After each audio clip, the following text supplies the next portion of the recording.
The Forsaken Hero. Volume 2. Chapter 1. Swing and Miss. Part 1. Let's buy weapons. Tamaki energetically proposed that right off the bat. It's true that my sword was broken and Shuri's daggers were chipped. I guess it's the obvious outcome since we've been battling so often and using them so crudely, so it was probably time to replace them. I want to go shopping, so let's get new stuff, is all I'm hearing. What? That's not what I said though. Frankly, I just don't want to go with your opinions at the drop of a hat, so I'm putting a deer filter over you. I see. The two of them grinned as they turned in my direction.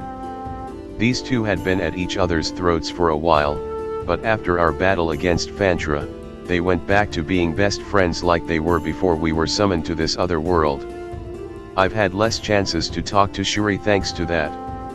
I'd like to take this chance and go shopping together with Shuri alone. Tonight should be the night, assuming Shuri still remembers the promise. Maybe me wanting it to be tonight while she's in a good mood is just my selfishness. I don't mind. I mean, we have some money from conquering the dungeon, so sure. Also, her too. I motioned to the certain red devil standing behind me with my thumb. Liedred's eyes brightened like a pure child's. It was the reaction of someone who loved fighting. She couldn't help herself from wanting to go look at weapons. Seeing her like that, Tamaki seemed to understand. With that, our plans for the day were set. It's decided then. I'll go around with Shuri while you go have fun with Liedred Katsurogi. Objection. I protested. Why are you making the decisions? Shuri should obviously go with me. I pulled Shuri's hand.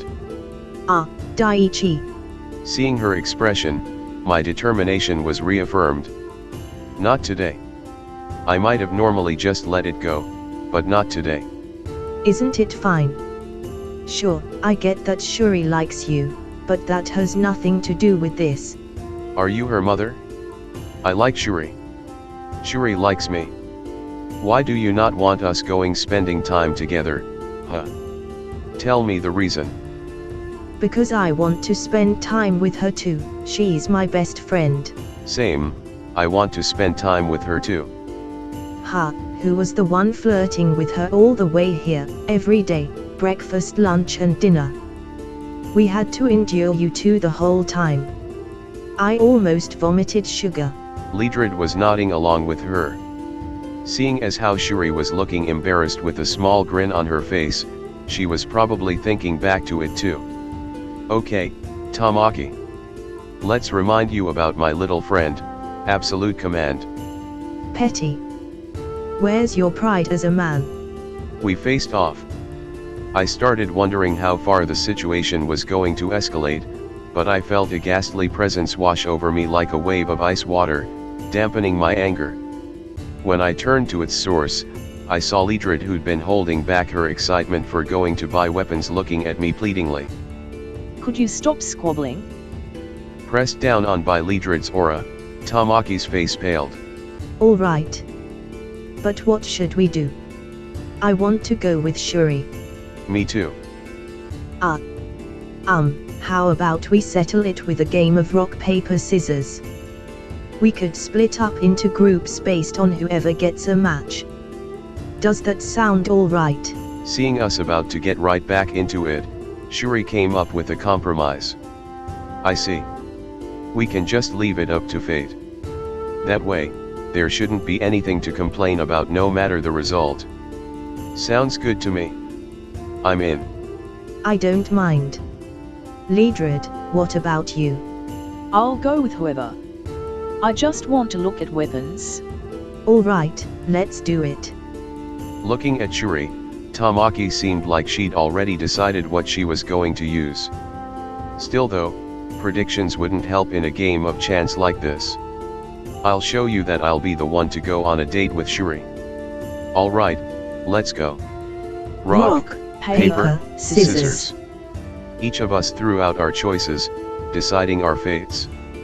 The city we'd come to was the one with an expansive blacksmithing district called Russell. It was on the opposite side of the royal palace from Trance Labyrinth. It was far though. It took 5 days to walk here with no villages in between, so we were stuck to portable rations and water we conjured through magic. Still though, with our experience from Wriggle Den, we didn't starve or anything. We encountered some bandits on the way, but when I grabbed the guy who looked to be their boss by the neck and told them to straight up do what I told them, I had them give me all their money and goods. I had them promise to never steal again too. I've been feeling great since then. Well, I felt great. Oh, that skewer looking thing smells so yummy. It's so cheap too, let's buy it. It turned out that I got paired with her. Why'd I have to get paired with you? I shuffled over to the stall as I muttered under my breath. That's my line. What an unlucky day. The result of the match was paper, me, paper, Tamaki, and rock, Shuri. With that, I had to pair up with Tamaki. Talk about a strikeout. We both demanded a do-over, but after seeing Liedred's eyes practically glittering in anticipation, we just gave up. And so it was decided that Shuri and Liedred would go to the left while Tamaki and I went right, with us meeting back up in the central plaza at 6 in the evening. We'd been shopping for around 10 minutes. Tamaki and I wasted no time in immediately complaining at each other. Hearing Tamaki's sigh, I had to agree.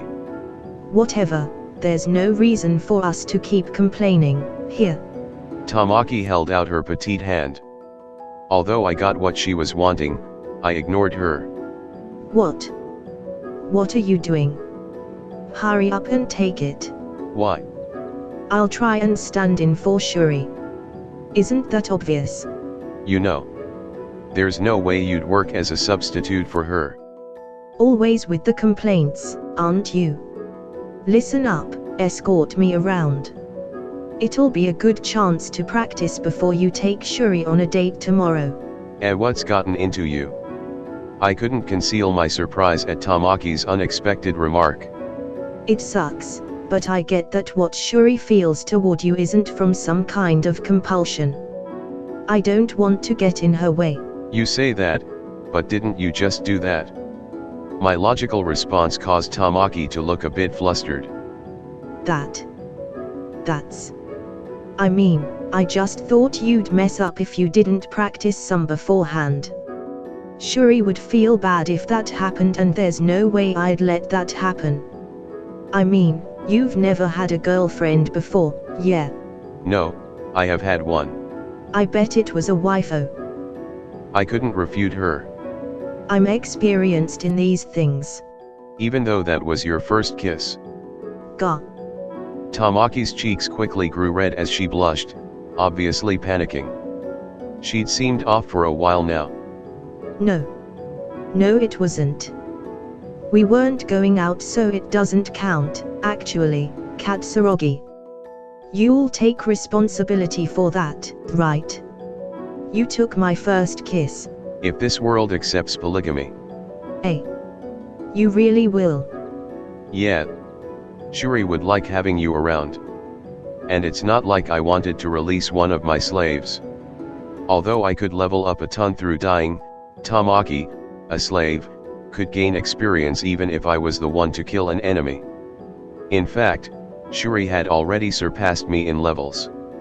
Tamaki, a hero, will someday grow to a point where absolute command won't work on her. It would be for the best if we saw eye to eye when that time came.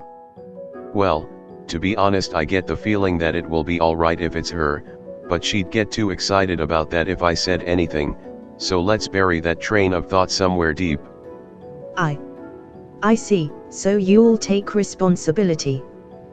That's good, I think, yeah. Tamaki looked to be happy for some reason. I thought I could understand her, but I seriously can't figure out what this girl's thinking. She's probably just happy that she'll be able to stay with Shuri. Hey, how about we get going to that shop? It looks like they have some good, cheap weapons. Hey. Grabbing my right hand, Tamaki pulled me through the crowd of people. Her hair swaying in the wind, All I could see of her expression from behind was, weirdly, like she was keeping herself from breaking out into a smile.